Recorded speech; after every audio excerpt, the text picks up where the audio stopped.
Matt and Luke's Sci-Fi Sanctuary.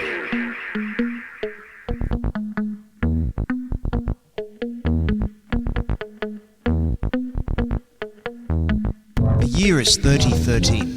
The galaxy is scintillating in the mellow light. Two galactic pilgrims seek out vistas in the samurai future to bring forth the unity of the cosmic shaman. Opening the door of the pantheon of mystics, the evil sorcerer wizard powers the engine of science, seeking to forever alter the sacred balance, traveling on effervescent balls of summer fire. This week, the Rocky Horror Picture Show.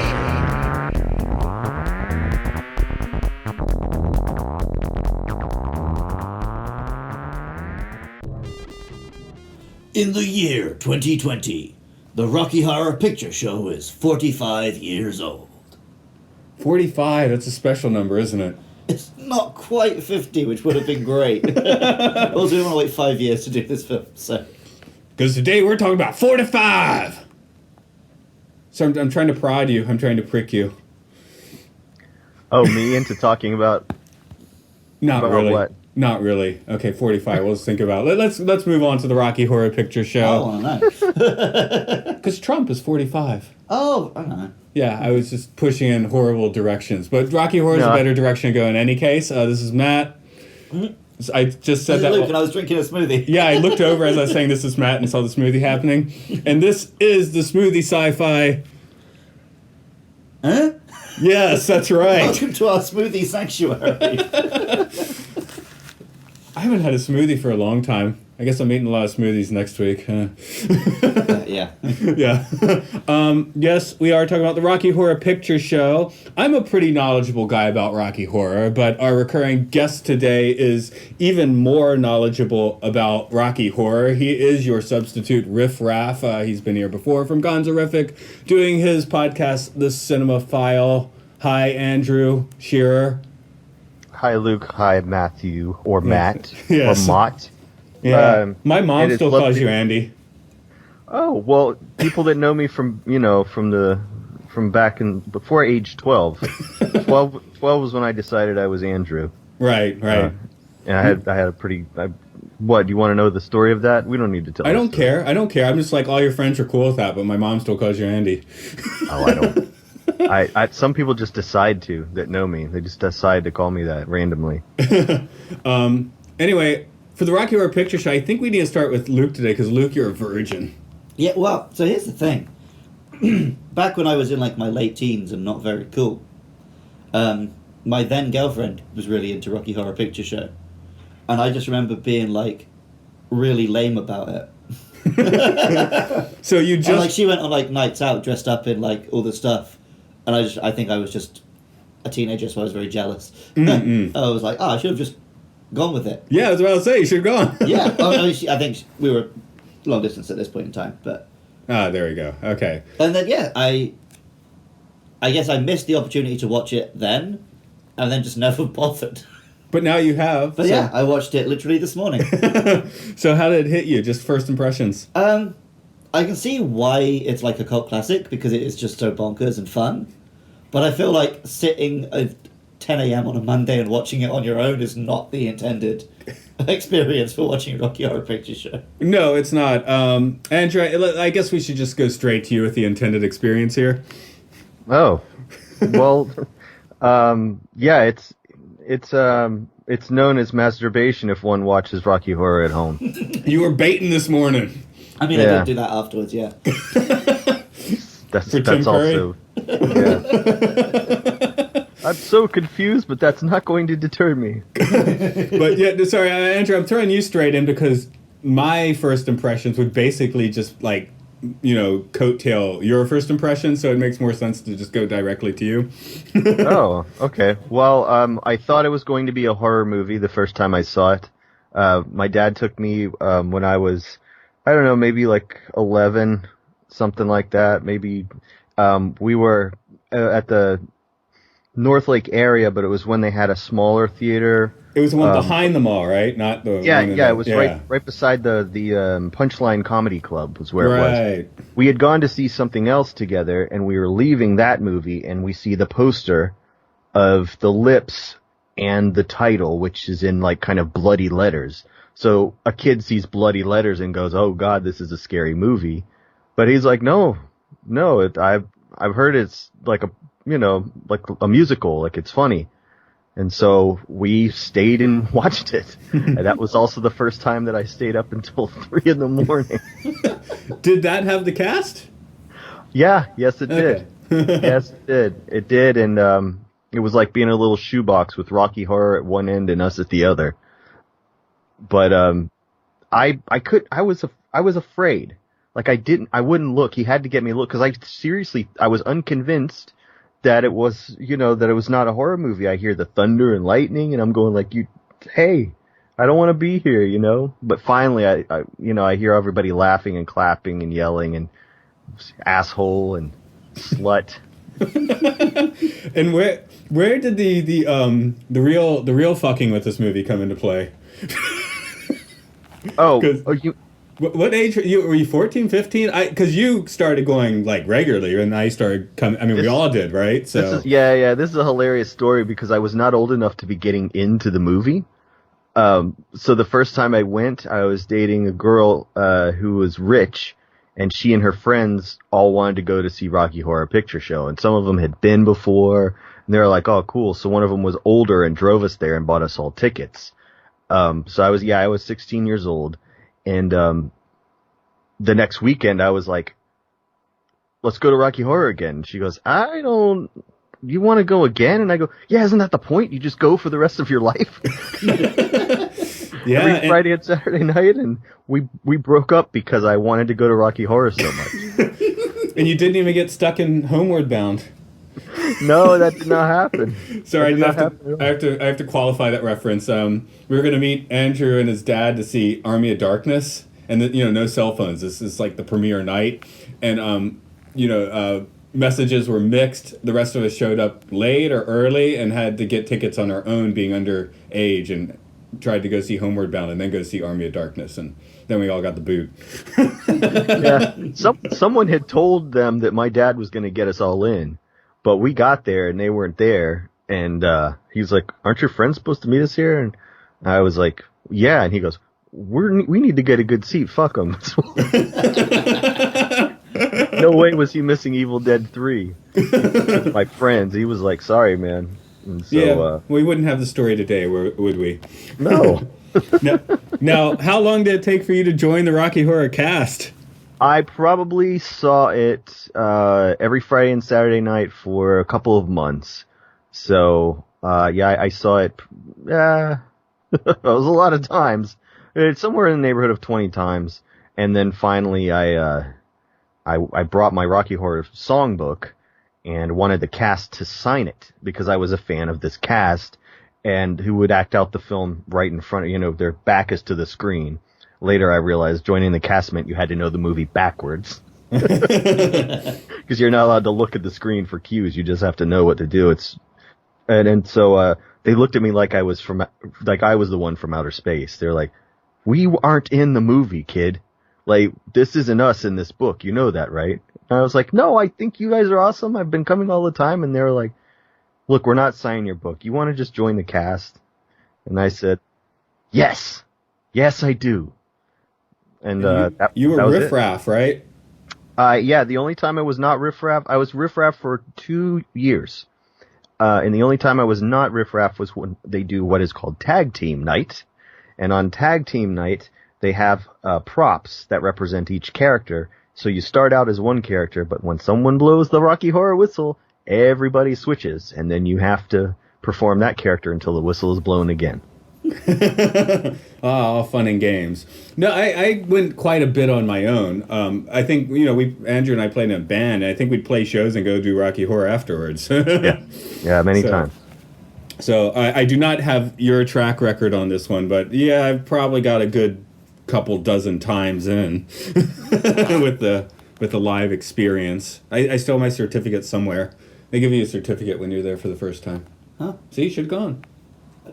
I don't think it was this. I think it was just a themed night at a bar. Oh, okay, that's different. Yeah. This was a whole kit and caboodle or something like that. So what was the embarrassing thing you had to do in front of the audience? I don't remember. Do you remember? No, but I do remember the time where people brought balloons to squeak when during Touch It Touch Me. It's supposed to be sounding like a breast being fondled, and that was apparently a noise that you hated. Yeah, that sounds about right. I thought your head was gonna blow up like in Scanners. That would have been cool. Yeah, okay. But yeah, I think I even remember like having to fill, like I was not part of the cast, but I think I was like a pinch hitter once or twice. I think all my friends ended up doing that a couple of times. They don't really give you a choice. No, I can't remember for my life which role I was doing though, but oh well. I don't either. I'd give you Eddie if I was casting Rocky. Yeah, that probably sounds about right. Anyway, I guess we'll get to the story of this one. We gave the Virgin here the duty on this. Oh, nice. So, off we go.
Okay, I wrote this one kind of stream of consciousness as I watched the film. That works.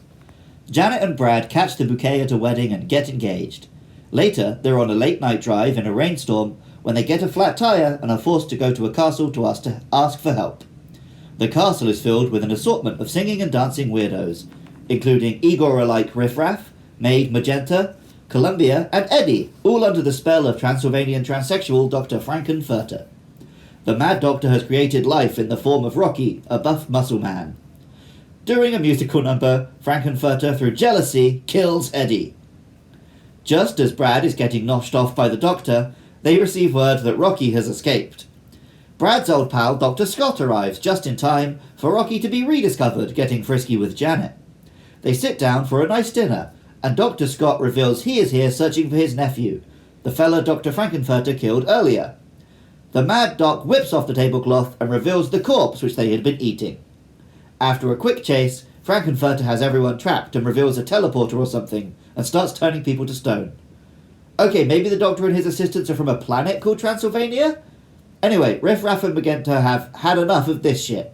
Lasers start getting fired and Rocky recreates the end of King Kong. Okay, planet transsexual, galaxy Transylvania. Brad, Janet and Scott escape as the whole castle blasts off like a rocket ship.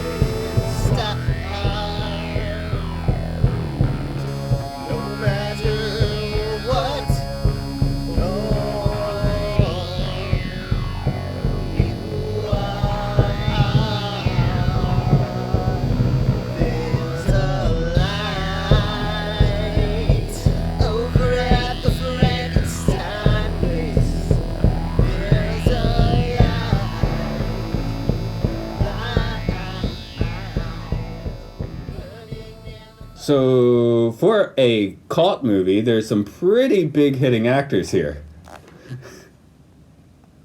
I mean, Tim Curry is big, but he's mostly big in cult stuff.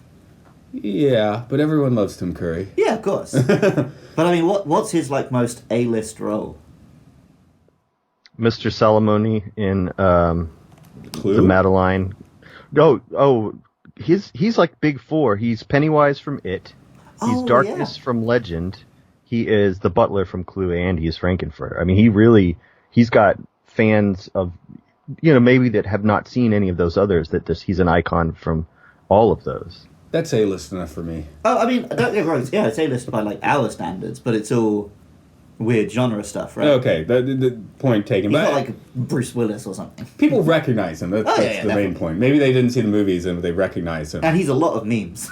It's a whole lot of memes. Yes. Space!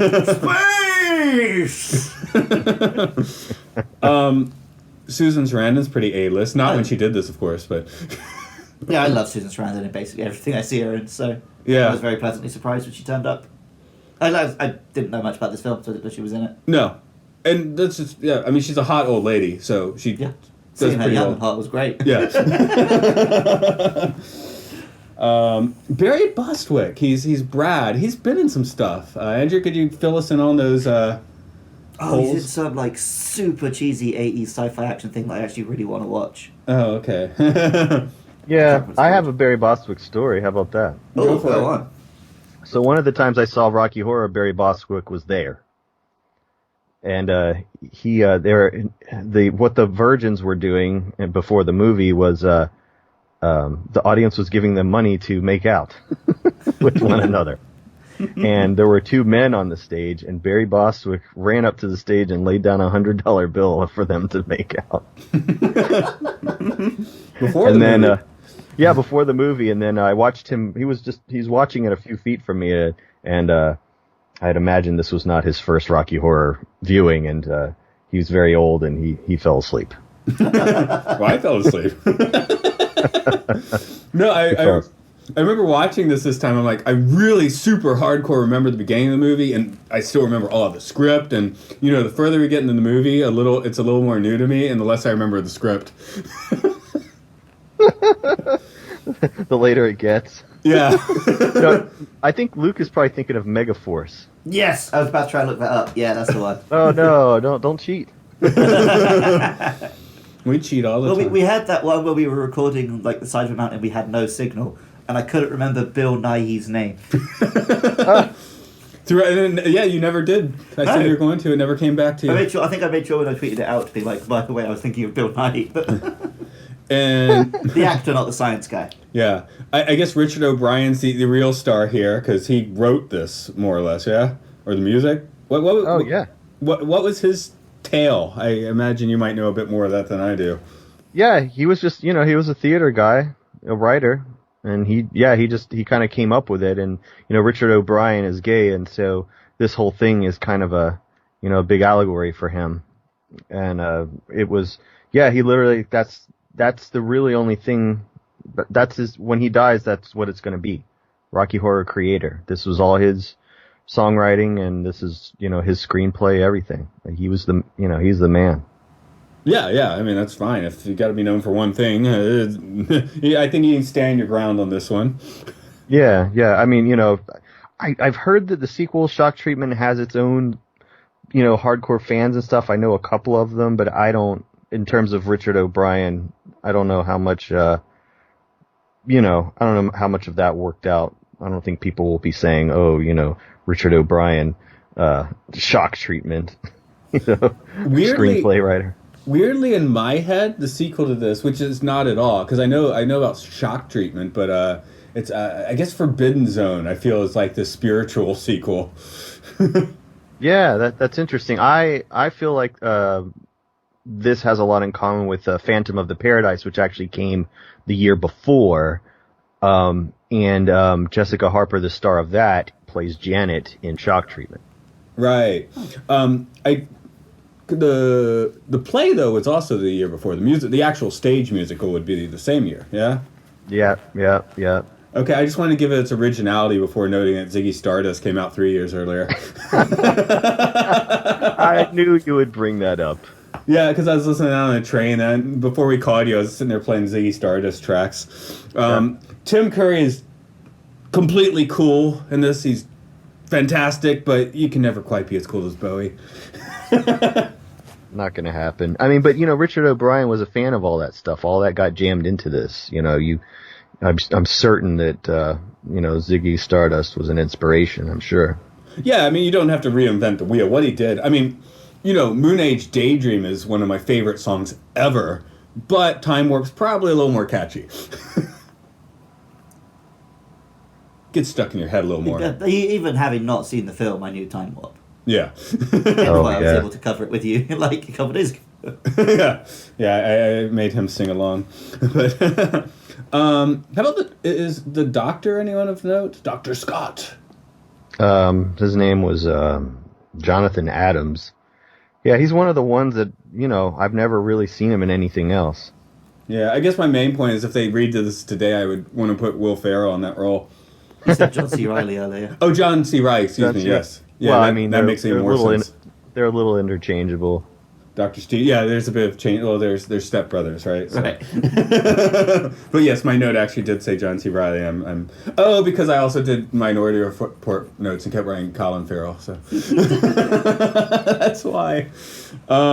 The ladies of the film, man, sorry I don't have the actor names. So we did Sarandon a bit, but Magenta and Columbia. You want to give us a little background on them? Because honestly, I'd been to the theater and saw the cast enough times. It's almost a shock seeing the actual actors in the movie playing them. So I guess I have a bit of your cast ingrained in my head.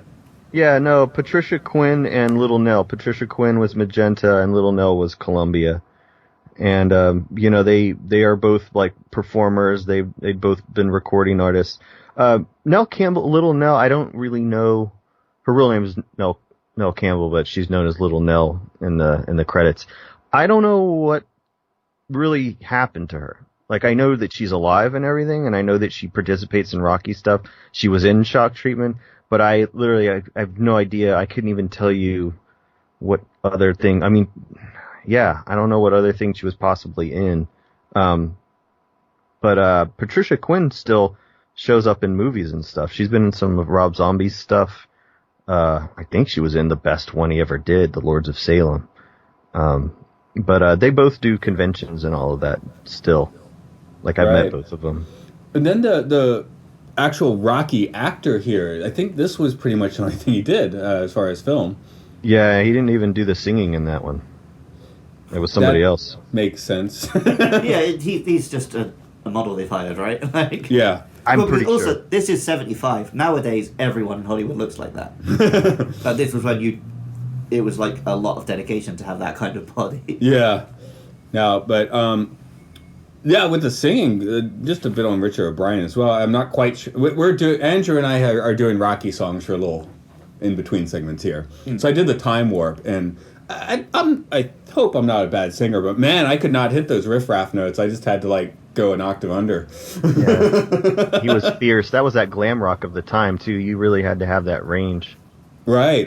And I was going for linen range, and when it got to that, I was like, whoop, nope, not even going to try. So sorry, folks, when you listen, I'm doing my best, but those are some wild notes to hit. So the man did have some singing talent while looking like a weird hunchback. He's been in some stuff as well. Like, he was the head torturer in Flash Gordon. Oh, but you never see his face in that. Yeah. Okay, I guess I definitely recognize his voice. I think he's played a lot of villain bit parts. Yeah. Oh, okay. Richard O'Brien. Yeah, he. Oh God, what was that great one he was in? Alex Garland, I think, was the director of that Dark City. Anyone remember? Oh no, it was the guy. That's a big Dark City fan. Alex Proyas. He was the guy that made The Crow. That was his follow-up movie to The Crow. Right. Okay. He's in. Yeah. That makes sense. Yeah, my favorite was when he and Meatloaf both turned up in the Spice Girls movie. Yeah, you and I went to see that on opening night. I think we mentioned it last time, but whatever. Is Spice World on our list? Spice World's actually good. People. I haven't seen it since opening night. No, I might watch it once after that. But is there anything sci-fi about Spice World? Well, I saw the trailer. It looked pretty sci-fi. Okay. We'll bring you in for Spice World sometime. Well, I mean, it's a world Spice of World spice. It's like sounds. Dune. Yeah, maybe when Tell you what Dune I comes want. out, we'll do Spice World. Yeah. Yeah, that's a good mix. Yeah, because we don't. Dune Monk, both versions of Dune and Spice World. I mean, tell me you weren't thinking it. I'll tell you what I want.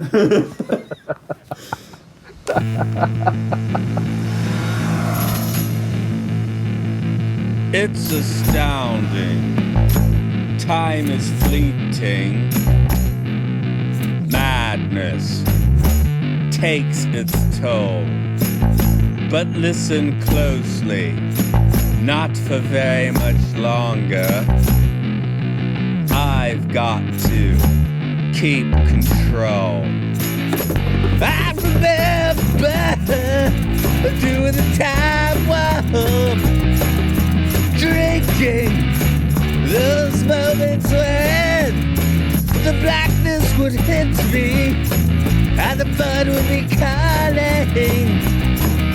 Let's do the time warp again. Let's do the time warp again. It's just a jump to the left and then a step to the right. With your hands on your hips, you're picking knees in tight, but it's a pelvic thrust that really drives you insane. Let's do the time warp again. Let's do the time warp again. It's so dreamy, oh fantasy freebie, so you can't see me. No. I guess we skipped one actor there. Yeah, the narrator, Charles Gray, did you say his name was, Andrew? Yeah. I mean, I'm not looking at anything, so. No, but I think he's been in like some Bonds and stuff. I recognized him as playing like serious government man in the 70s. Yeah, So he must have done some James Bond or some Man from U.N.C.L.E. or something like that. I'm going to go for a far reach here. Watching it this time, he made me think of the narrator in the educational film The ABCs of Trainables. Does anyone know what I'm talking about? I've seen that because of you. Yeah, I've seen it because of Matt. There we go. Anyway, I wanted the extreme insane close-up on Charles Gray, and we didn't get that. So The problem is, because you showed me Shake Hands with Danger, which is legitimately hilarious. Then you showed me the ABCs of Trainables, where it's like, I can't laugh at this because their heart is in the right place. You're laughing at the teachers. No, but you can't quite laugh at the teachers because they are doing their best. So then you accidentally find yourself laughing at the people, and then I just feel dirty. No, see, I don't like that one as much. I'm laughing at the teachers because I'm like, if I were in the situation, it would have been more depressing. Yeah. Whereas at least this is like entertaining. Right. But yeah, Shake Hands with Danger is gold. yeah, Shake Hands with Danger. Everyone should watch. The other one is, I guess a pick and choose sort of thing. Now I want to know if Charles Gray was in any Hammer movies, like Hammer horror movies. See, I want to know if he was in educational films now. Oh. He'd be great for them. Well, my theory on educational films is they're so low budget and so just like, shot mostly on a whim. Like when you watch a Hollywood production, everything has been thought about very deeply. This Rocky Horror included. When you watch some of these educational films, you're just like seeing the camera turned directly into that time period, Yeah. Which I enjoy. Well, it's like the thing with when you're studying history, you want to read detective novels because they're just hashed out really fast and they describe day-to-day life. Right. Whereas, yeah, a movie like a low-budget movie, they're just going to be wearing what they wear, hanging out where they hang out. Where did the budget of Rocky Horror range exactly? I'm guessing it's on the low side. Yeah. Well, Fox was behind it, and they didn't realize they were about to have a bomb on their hands because the musical was very successful.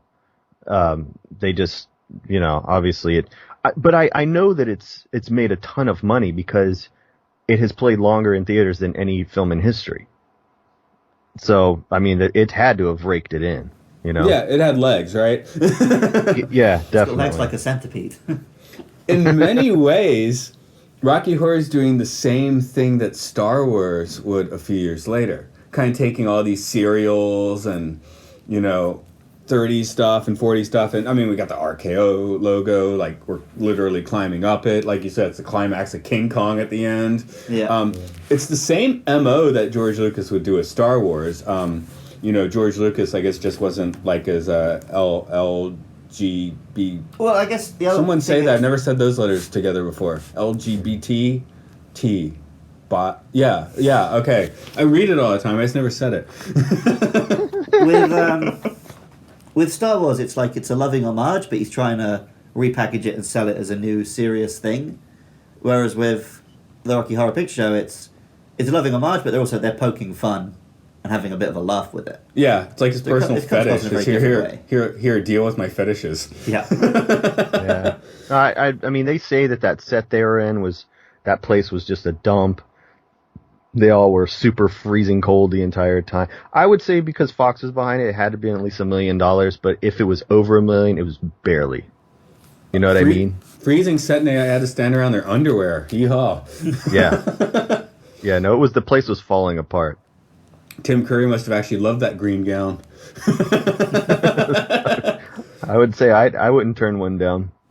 So I guess I should ask Luke, because Andrew and I are way too ingrained in this, but can you give us your design impressions? What are we looking at here?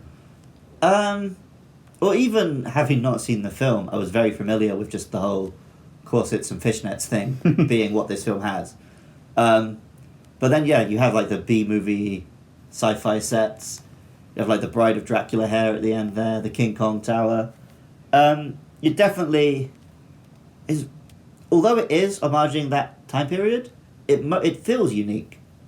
Yeah, it's such a twist on it that there's nothing else I've seen that looks like this. No, I mean like the science room, the laboratory makes very good use of color. Yeah, like there's like a rainbow on the tank. Yeah, and he's making like kakigori, like shaved ice with the things at the top. So that's kind of fun.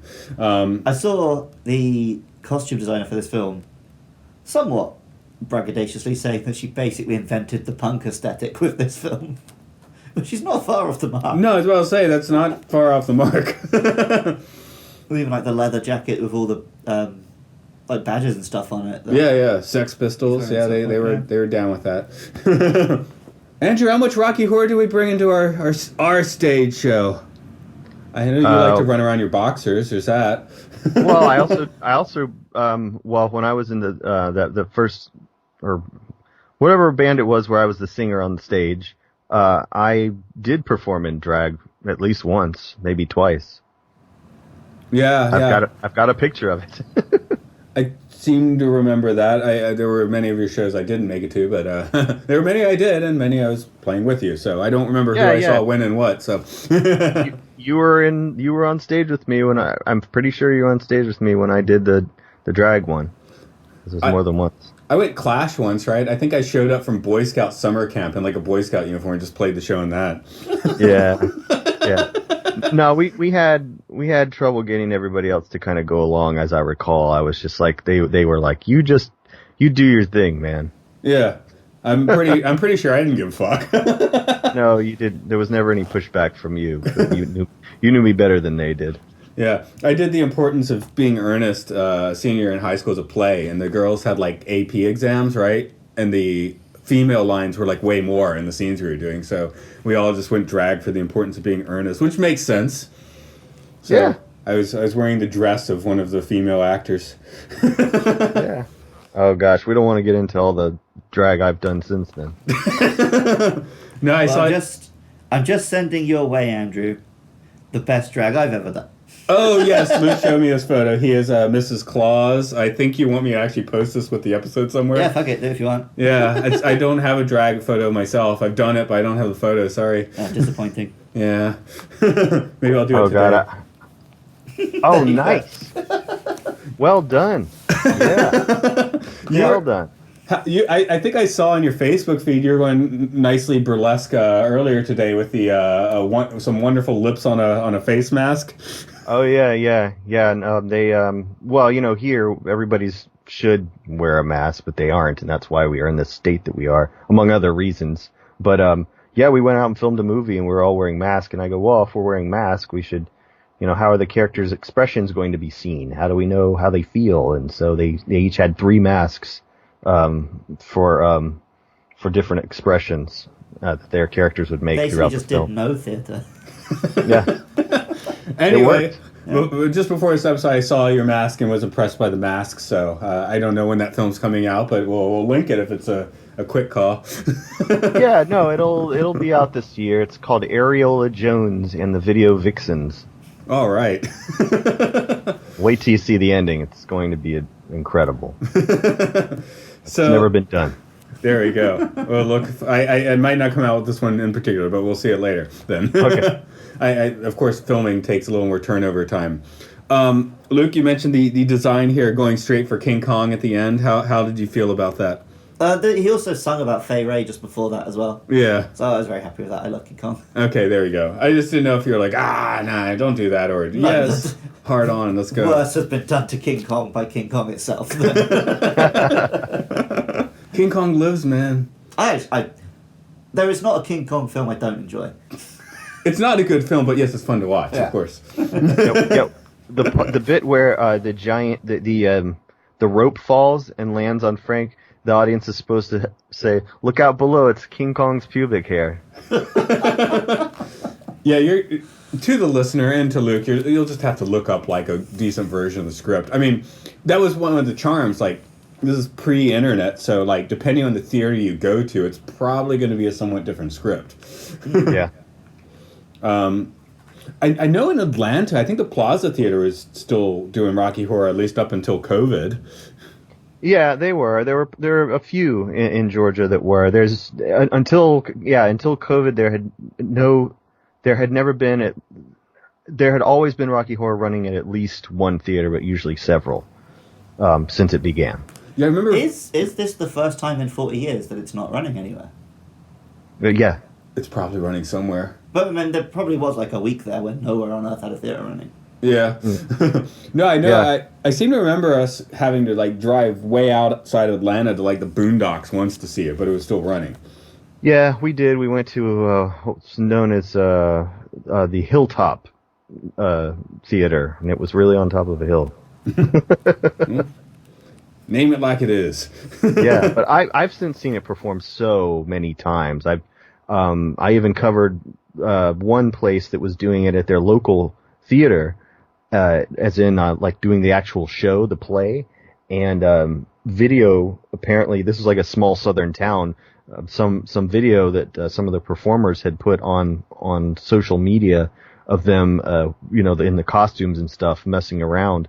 The local authorities got word, and it became almost like a real life Footloose, because they cut off all the funding. It was going to be a locally funded, like funded by the city. They cut off their funding, and so they had to raise money to do the performance, which they ended up doing. And I got invited to press night, so I drove like 3 hours, but it was incredible. I've seen it done lots of different ways, lots of different times.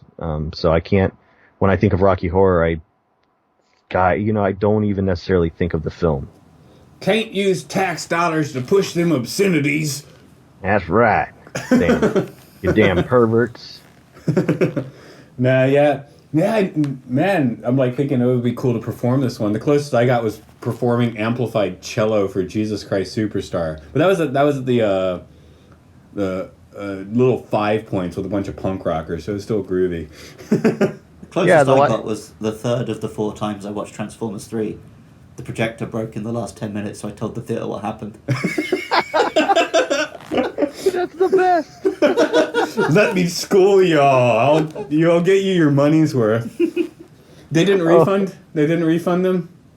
I can't remember if we got refunded. I think it was like, you can wait till we fix it, but my girlfriend was like, no, we got to leave. We're going to like make the bus or whatever. Oh, okay. Because I remember people were leaving. And I was just like, okay, so right, basically, he's about to kill Optimus, but then Megatron interrupts, and then Optimus kills them both. Like, oh, okay, cool. Because I remember I saw the Prince of Egypt, and the for some reason, and the last reel broke, so we missed like the last 5 minutes, probably including credits, but they refunded us, so yay.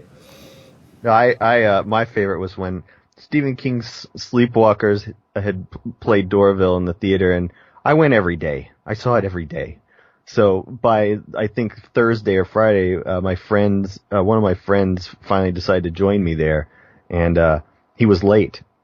And he whispers, "Hey, what did I miss?" And I go, "Oh no, you're good. The body hasn't fallen out of the closet yet." And then the body falls out of the closet, and the audience goes, "Oh!" Was that me? I think that might have been me. I don't know. All I know is they were pissed at me. I seem to remember the body hasn't fallen out of the closet yet, but it could have been a tale from someone else. So You do have a habit of being loud and ruining films. So I told Luke the story of kicking the man's seat. oh, go for it. You gotta tell it. I can't tell it. He was kicking the seat in front of him. and I got that from the title of the story. And this grown man there with his date, he keeps turning around going, "Hey man, stop it with the feet." But he doesn't stop it with the feet. He stops for a moment and then continues with the feet. And the next time the guy's like, "I said, chill out with the feet." And then Dan, who was very confrontational, our drummer who was sitting with us, he's like, "Hey man, just chill, okay?" And the man goes, "This part's not for the kids." The man turns around and goes, "Chill? I will beat your motherfucking ass." Was it The People Under the Stairs? Was that the movie? I don't know what was the movie. This was more Okay. entertaining than whatever the movie was. Yeah, it is. Yeah. This is all I remember. Restless leg syndrome, I guess. Okay. I think it was just you being an asshole. Dick move. Let's say, I will beat you.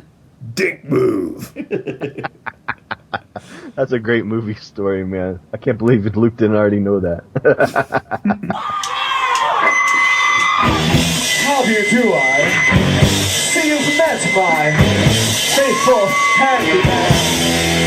He's just a little brought down because when you knocked, he thought you were the candy man. Don't get strung out by the way I look. Don't judge a book by the cover. I'm not much of a man by the light of day, but by night I'm 26, motherfucker. I'm just a transvestite, transsexual, transvestite. Let me show you around, baby. Play you a sound. You look like you're all fucking goofy. But if you want something visual that's not too abysmal, you can take in an old Steve Reeves movie. I'm glad we caught you at home. Leave your phone. We're both in a bit of a hurry. We'll just stay where we are and go both in the car. We don't want to be any worse. Well, you got caught with a flat. Well, how about that? Well, ladies, don't you panic. By the light of the night, it'll all seem alright. I'll get you unto panic, no panic. I'm just a transvestite. From trans-testicle, Transylvania. Why don't you stay for the night? Or maybe a bite can show you my favorite position. I've been making a man with his dick in his hand. He's good for relieving Dan's tension. I'm just a sweet transvestite.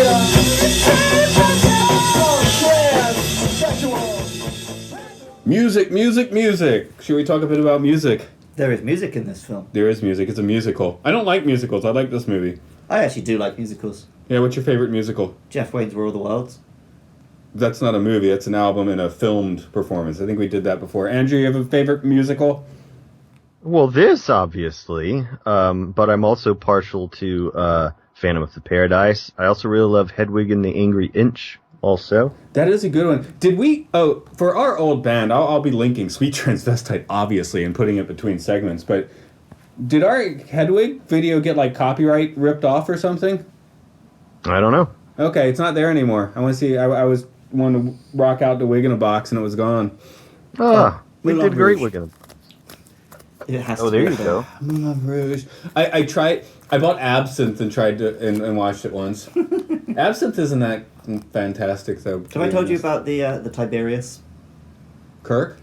It was the drink that people would buy you on your birthday among my group of friends. Vodka, whiskey, absinthe, and Red Bull. Oh, I had the Mind Eraser. Nice. This was at the Earl in Atlanta, and Andrew, my mutual friend Mark, we had, it was my birthday or his birthday, I don't remember, but I remember having a Mind Eraser. And then we're sitting out like in the gutter outside of the bar, and Mark's like, "Oh God!" And his mind was erased. Well, I handled it a little better than him. our one like escalated because we got used to that version. So the last one was, I think, it was my like 26th birthday. Double vodka, double whiskey, double rum, and wine. But you don't drink now. No, I haven't drunk in 7 months. And Andrew doesn't drink, except that one time I made you a martini. yeah, I've had. Yeah, pretty much. Yes. And I'm sitting here drinking Matt a Chew High literally is talking to drinking you. as we speak, so... That's how we keep the restless leg syndrome down. yeah, the one time we recorded sober was the most drunk Matt's ever sounded. So. That was Space is a Place for you listeners. I sound like I'm like coking out, and I was like stone cold sober. Yeah. I think that's the spirit of Sun Ra. It was. I'm excited about Sun Ra. I'll go off on that again if you want. But I guess we should go on about the time warp, and I'm going home. Andrew, what's your favorite tune here? Is it Light in the Attic? There's a light? Sorry, Light in the Attic. Oh, the Frankenstein place? No, the normal answer would have been Sweet Transvestite, I think. That one always just, to me, was just the most fun. I would always be so jealous of the person that played Frank because of how just rocking that song is. But I really think Science Fiction Double Feature, as an older person now, I really think that one's my favorite because I love all the name dropping that happens for those classic sci-fi films, and I've since seen all of those, and I've got them in my home library. And so, I tend to enjoy now when I see a Rocky Horror production, ones that like lean toward, the reverence of the films versus the rock and roll aspect of the show. Or some of the glitz and glamour. I've seen some that really directly reference, and Fox did that when they did the live version with Laverne Cox's Frankenfurter a few years ago. They really focused heavily, and in fact, it takes place in an old movie theater rather than a old castle. And they have the posters and stand-ups, like all this vintage stuff for all of those movies. And so when that song is sung in that version, not only is it a great version of the song, but she walks past as she's singing about them. Posters for those movies. It's just great. Well, it's like, again, obviously there's a Ziggy Stardust reference here, but when you listen to that album, most of it doesn't rock that hard, right? I mean, it's into like kind of the balladry and the torch songs, and that's something that Richard O'Brien translated quite well, because a lot of glam rockers, just like went out and tried to, punch balls with glitter. Right. Convicted Gary Glitter. I was about to try and make some sort of joke about glitter punching balls, yeah. But, they don't get it. So, he might have borrowed a template, but you could borrow a template. I mean, all these songs are good, so it doesn't matter. Well, that's the thing about Rocky Horror. You could literally, just go up as a band and play the songs and have a great rock set. Yeah, I was going to say, I don't even know why you're jealous of the Frankenfurter, because you did Rocky Horror on stage. I don't know if you've looked at that video, but man, a few of the faces you made singing that, I've never seen you make them otherwise. Oh, I don't remember at all. Go have there's a few lines where it's a close-up on you, and it's just like, whoa, that's not a dude I know. A Sweet Transvestite? Yeah, our last Evergreen show. That was our punk band from the 90s. I was, because I put that in between segments here, right? Oh, great. And okay, yeah. No, I don't know, man. Video and look at some faces you make in there, man. You're possessed. I guess I just really meant it. Rocky Horror is really, personally, means a hell of a lot to me. It was, I could go on about the personal meaning that it has, but let's definitely say, for brevity's sake, it was a life-changing experience for me to discover that film in the context in which I did. In the Every Weekdays, our Frankenfurter was a woman, wasn't it? Yes. Her name was Kim Newman, I think, or gosh, I'm going to mess that up. Dan will know. But she was an animator and a very accomplished artist, and the cast meetings were held at her house. And when I got there, it was the craziest thing because I saw that she was great at drawing like Warner Brothers style stuff and Looney Tunes stuff. She loved all of that. When I got into her apartment, the first thing you notice is all the framed art she had of her own drawings of the Warner Brothers characters. But when you looked at them closely, if you got up close, all of them are in sexual positions with one another. No, I know watching this time I was like, yeah, there's Tim Curry. But like every time before that, I was like, Tim Curry never looked quite right just because I'd seen her, doing the thing in the theater so many times. Yeah, that's the beauty of it. Anybody can be, that's the message of it. All are included, all are invited. I just looked up which pronoun I used for Frankenfurter, and the one time I did, I used his, and now I don't know if that was right. Well, that's my point. We don't know if that's right. Yeah. He's he, she. Definitely not it, man. No, sorry. That's why I pulled back from that. They. They. I'm sure there's a special word for that now, but which I would be perfectly happy to use with a transsexual Transylvanian. So. It's mostly they if people are non-binary. Yeah. No, it's interesting watching it with a kid because my kid has watched it with me since she was a baby. Her very first Halloween, we did the time warp when she was in her. A friend of mine made her a female vampire costume from the Jess Franco movie, The Female Vampire. She was, just a few months old, and we did the time warp in the living room. She, to this day really loves the story, but it's interesting to see how she will identify each different characters and stuff. And Frank is always he, no matter if it's the busty Laverne Cox playing Frank. Very obviously a woman playing Frankenfurter. She still says he. Luke, what was your favorite tune? Tune? I don't know all their names. You can hum it. No, I'm also not very good at that. But the one that he was singing to Susan Sarandon, like "Wise Up, Janet." Oh. I don't know why that really tickled me. Janet, God damn it. Yeah. God damn it's not in the song, is it? No, I think there is a "Damn It, Janet" there. Oh, but It's Planet Schmanet. God damn it. God damn it, it's not in the song. God damn it, she's a planet, not a damn it. It's in the script, God damn it. Yeah. Yeah, I know I sent you my notes, and it was hard to not keep writing things from the script. But again, the longer you get in my notes, the less script stuff there is, because the less I remembered. Damn it, Janet, I'm a doctor, not a planet. Well, nice. Oh, no, it's called audience participation, and it actually began before it was even a movie, and a guy named Sal Piro is well known with being the Rocky Horror ringleader as far as the audience participation stuff goes. And he actually appeared as the photographer at Ralph and Betty's wedding in the live Fox version. Huh. So it was cool. So, Luke, you've seen the movie, but you haven't quite seen the movie. No. That's what I say to my friends who just visit Japan for 2 weeks. I've been to Japan. I'm like, been to Japan. Have you ever really been to Japan? Have you ever really been to New York City, man? For real? I thought you'd been mugged for a pizza. When I was Have you ever found a stranger in the Alps? When I was in the Do you like films about gladiators? When I was in the 9th grade, we had a trip to New York City, right? Class trip to New York City. I remember the student council president, who I like. He's a fantastic guy. I still have some communication with him now. But in terms, the story is fantastic. He went out of the hotel. We were staying outside of old school gnarly Times Square, right? He went out of the hotel at night to try and get a fake ID and ended up getting mugged. Student president. That's a good story. I should have been out on the streets with him. He sounded like he died. No, I should have done that with him, man. No, I should just have that story for myself, and that is hearsay. No, because if there was a witness, you can't make up the story about how scary it was. That's also the day I learned what fucking with dank meant. Don't fuck with dank.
So there definitely is another subject we should discuss with the Rocky Horror Picture Show, but 3 cisgendered straight men probably aren't the guys to have that conversation. So We'll touch on it, and we'll, if someone else wants to have a conversation with us or comment to us, they can do that. It's never something which I see discussed as, like, distasteful. So I think it is well regarded as handling subjects with that.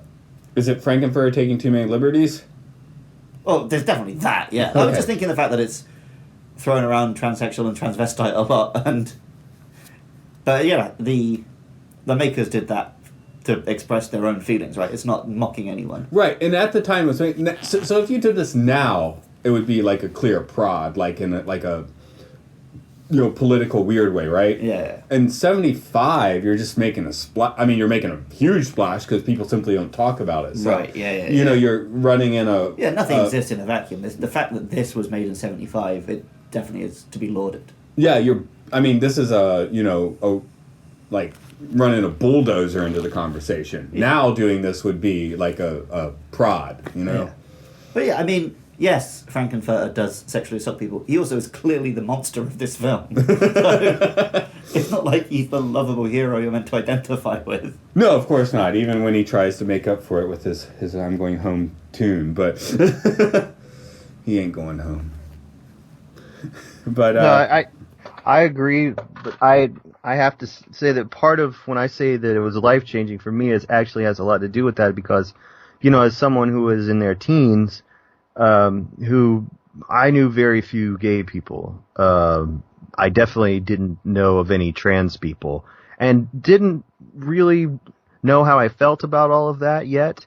I never really thought about it very much. I wasn't homophobic or anything, but you know what I mean, though? I really just, I had a friend whose mother was gay and had a live-in partner and a gay uncle. So I knew some gay people, but you know what I mean? What Rocky does, if you are of anything that's outside the norm, it does a wonderful thing for you in that it puts everybody kind of on this equal footing because we are all there for the same reason that we really, really love this thing together.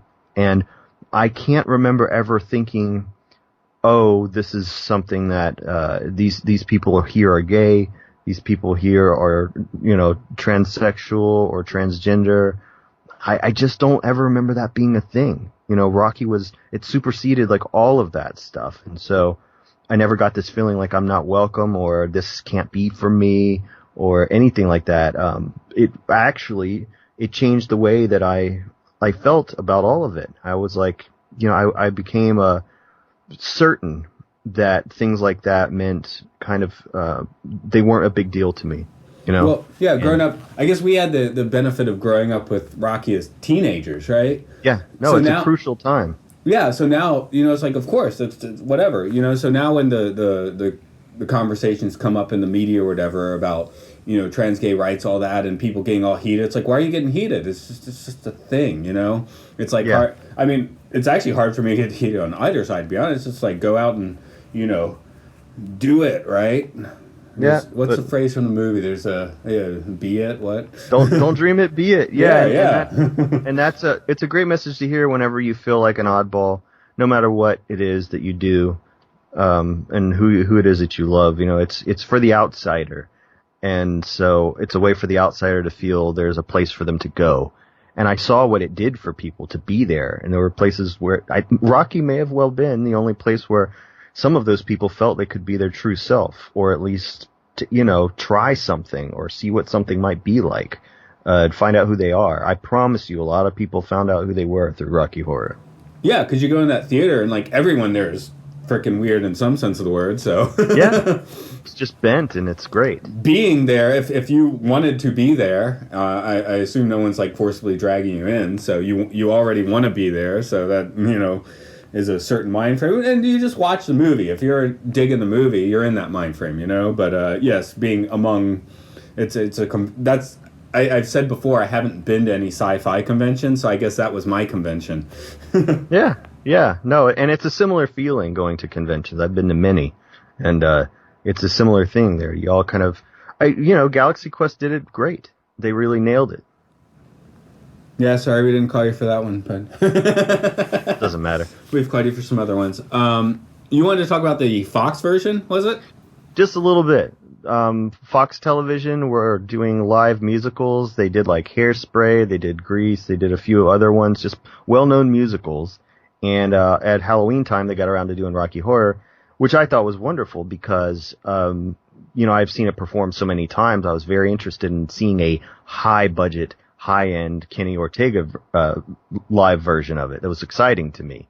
I knew Tim Curry was going to play the criminologist, which I thought was also really cool that he was there in that capacity. I'm a fan of Laverne Cox from Orange is the New Black, so I knew that was a perfect Frank for a lot of different reasons. But I was really kind of disappointed at all the Rocky Horror fans who were fans of the movie that they just seemed to not want to accept this thing. And they suddenly started calling it a remake, and they referred to it as the Rocky Horror remake, and I'm going like, you're idiots. Like, why suddenly, after you've seen this thing performed hundreds of times by however many other people in different interpretations, why is this not why can't this be a check mark? Why can't this be considered one of them? It was really sad to me that a thing about don't dream it, be it, and be yourself and include everybody, suddenly it was this, oh, but not this. You know what I mean? It was a very narrow-minded stance to take. I know remakes always light people up, but you can't remake Rocky Horror any more so that then you can't perform it. If it's, it's like the movie is a recording of people doing the show. And so it was just another recording of people performing the show, and quite well. Yeah, as I said, be perfectly happy to watch our old cast, preferably 20 years ago too, but doing the thing, right? I mean, that would be equally enjoyable, especially if we got people playing the music, all that. I mean, it's the movie is just like a postcard, right?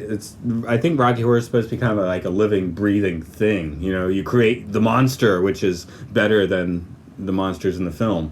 Yeah, it's so much bigger than one movie that was made in 75, and that bothered me that people couldn't, that suddenly it was like, there was restrictions on Rocky Horror and who could do it. It just seemed really, really backwards to me. So, I want to pose this one towards Luke first. You've just seen it. It's a 45-year-old movie. How does it hold up? Really well. The sense of humor was more modern than I was expecting. The style of it didn't feel, because it's so unique, it didn't feel dated particularly, and it's a really fun film. And I think that atmosphere that it creates, that inclusivity that permeates the whole film, I think everyone should watch it. Yeah, even if you're a baby. Although I will admit I have not played this one for my daughter yet, but yeah. She's into the old Demon Slayer, which is pretty wild on its own. So yeah. I guess it's forward thinking enough. It's like, how did they even have these ideas in 1975 almost? Yeah. That's, the 70s were the time. I think they're the best. I think for movies, 74 is probably my favorite year of film of all time. But it was when anything could kind of be anything, and there was a lot of experimentation going on. A lot of things were permissible, and I agree with Luke. I feel like it has aged really, really well. But I also I really like it, framing it as a sci-fi movie the way that you have with this podcast, because I really see it as one, a sci-fi musical. That's really, to me, what it is. It's so informed by old movies. And the more old movies you see from the era that Richard O'Brien is drawing from, the more Rocky Horror just makes so much sense. And, the props and stuff, a lot of them were taken from Hammer Horror. It's just, to me, it's a sci-fi movie, period. Yeah. I had a second when thinking about this, like, is it sci-fi? I'm like, science fiction double feature. Of course it's sci-fi. No, it's name dropping its influences everywhere. It's got a laser beam, it's a sci-fi. Yeah, lasers make it sci-fi. I remember one of my favorite audience participation lines, rather, was when, Riff Raff fires the gun and you're supposed to yell, oh shit, it works. but then he says a laser beam capable of emitting a laser gun capable of emitting a beam of antimatter. pure antimatter, and you're supposed to yell, "Does that mean it doesn't matter?" It doesn't matter. It's just a movie. But yeah. So it's definitely one to dig. Wrapping up today, we brought you on here a few times, and I keep shouting Gonzorific, and we've already gone Gonzorific a bit here. So I don't know. You want to talk about your podcast a bit? I mean, it's related to my job, my place of employment. Yeah, Tell the what you cinema want. class. Yeah, I would rather do the Gonzorific stuff because Bad Girl Dracula is on Amazon Prime, and I don't know when they're going to pull it due to all the bad reviews. But my movies seem to have a short shelf life over there on Prime. Like Prime's like, here's your chance, pal. We'll give you a few pennies for it, but if these people can't stand it, it's out of here. That means it'll all be majestic in 30 years. Where do we see these things? Amazon Prime, of course, but... Yeah, Prime Video, and I believe some of them are in UK and Japan. I never remember which ones. I say that anybody that'll take it, please, you can have it. But yeah, Bad Girl Dracula is the current release, and later this year there will be Areola Jones and the Video Vixens. And if folks want to ask questions about those, where do they go? Oh, well, I do have a storefront, gonzorific.com, GONZORIFFIC, and, they can Gonzorific on Twitter, they can send me a message there, they can send me one on Instagram, it's all the same, also, gonzorific at Gmail, if anybody has any. Just don't send me requests to be a composer for my movie's music.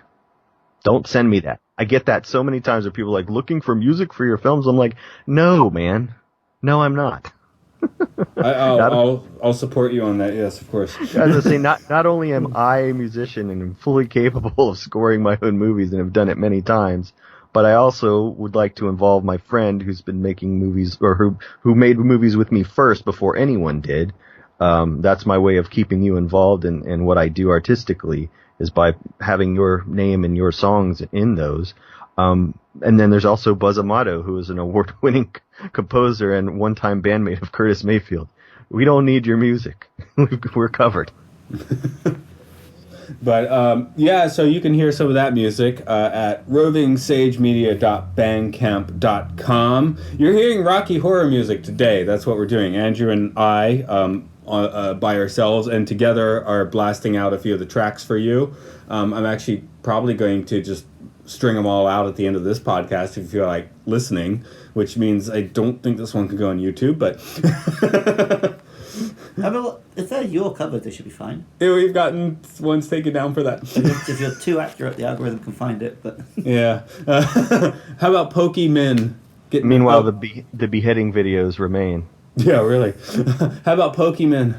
Yeah, if you want to hear me talk about some slightly less...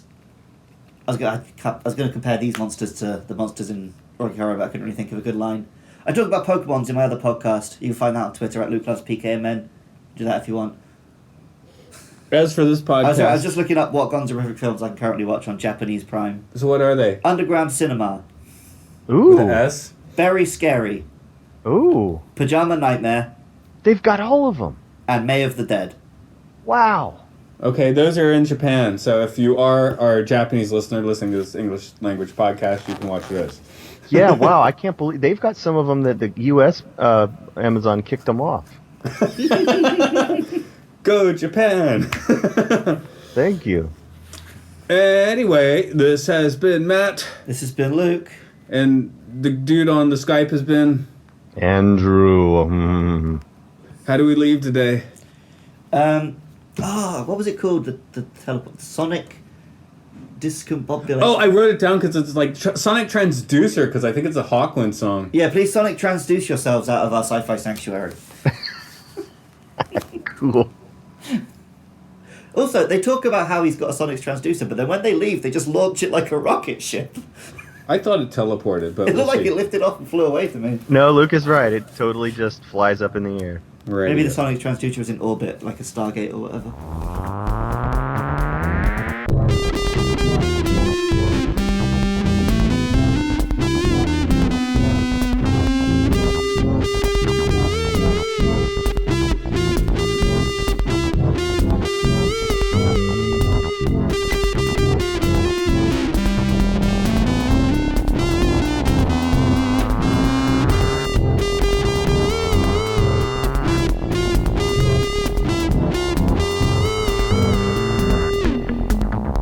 Next week, twins.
right. Okay. Okay. Yay, I like it. Yay. It sounded really cool. Sounded awesome, man. Did I hear myself or something? I didn't really hear myself or